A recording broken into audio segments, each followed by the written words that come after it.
नो नो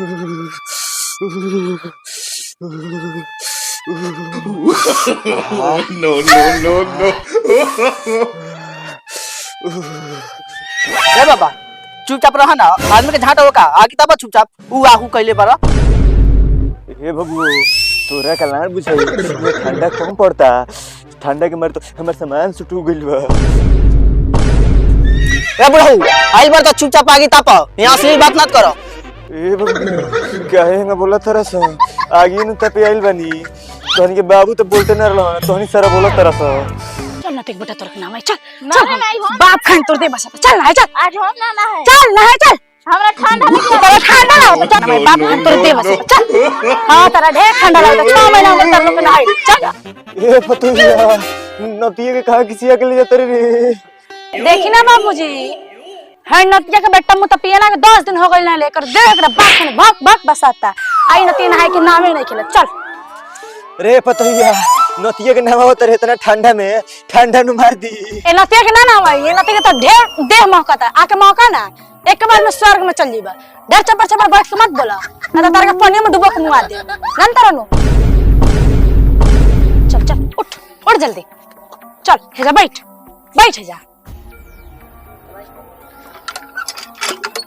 मैं तो समझत क्या ना कुछ हमरा बहुत डर लगता, हमरा के मत ना हवा। उठ नतिया उठ चल ना हो बाप खान तो तोर देह कितना बसाता छी। मैं तो आज हमरा के नहवाइए के चल छी। हाथ उठा कर जल्दी बसाता रह कितना तू चल बैठ। रुको सर के साबुन छड़ा माटी या ईंटा से रगड़ रगड़ के नहवान तरह के दो गल्लो तू देखत रह तोरा के लोटा से ना अरे माई रे चला तरह का बोल ठंडा लगता ना 10 दिन से नहला तोर देह मौका ना हो चल ना हो चल।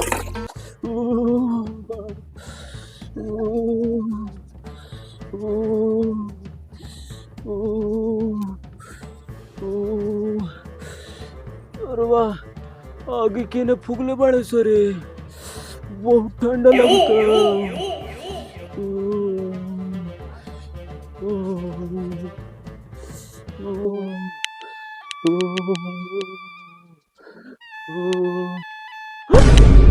अरे भौजी पगला गल बिया का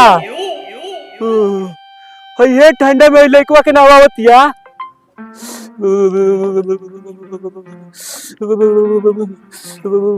ए भौजी ये ढेलवा के हे ठंडा में नहाओ तरू लाइन धरे निकल जाई।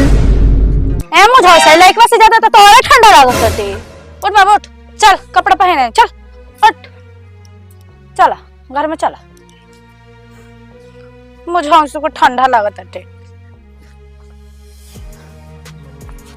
अब बाबू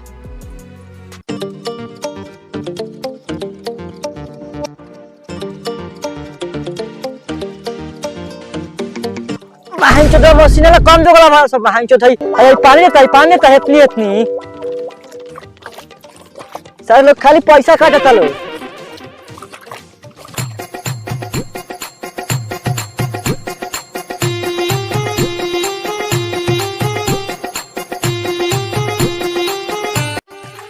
चाहिए आज पटावा हम जाते नहीं हमारे खेत पाट जाए के चाहिए धड़ा।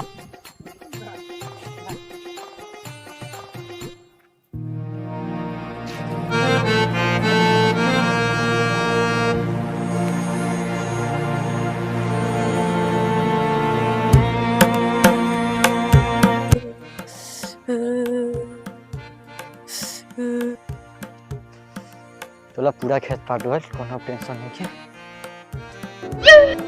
करे वो काहे का पता रे जानू तारा पापा माई नहवा के गांड फाड़ दे रसियो हे ठंडा में का हो गो सर के ले खा के इतना ठंडा में रखना वाले क्या करे कहां बारे निकलो घर से बाहर का रे का कहता रे चाह बोल ना बोल तेरा गरिया देके छोड़ दे बोल रे बोल केना के नाम वाले बारे गरिया देबा तन गरिया बा मार के तर मुंह फोड़ दे खिसिया गइलो कोहे करला खा के कहला नाम वाले ठंडा उंडा मार दे कुछ हो जाए तो का कर तू तो का करे ना ओकर दे तो भग भग बसात रहला तोहरे खाने 1 महीना तारा हो गल न हइले आ ओ दवला के तो 10 दिन हो गल नहइले त ना ना मई हम आई हां पोपो के नहवा पकड़ पकड़ के जेगो हमरा के नहइली होई। ए जी सुनी एजी के रुकी हम घर में साबु शैम्पू लिया होता नहीं रोवो नहा ले। बाप रे भाई बहन चोदा दोनों के दोनों हमरा के नहाए पलाक गल बड़ा सा ई बहन चोदा मइया के छोड़े सा हमरा ओरले ना ये ठंडा तक सर हमरा ना है। साबुन तो नहीं खे लेकिन हईली रे बाबू तोर पापा रे। पापा तो भाग गइल। का चलो भाग गइल। आ जावे दो ओकरा के आज ओकरो के नहवा के छोड़े। चल तोरा के घर में तेल लगा दे चल।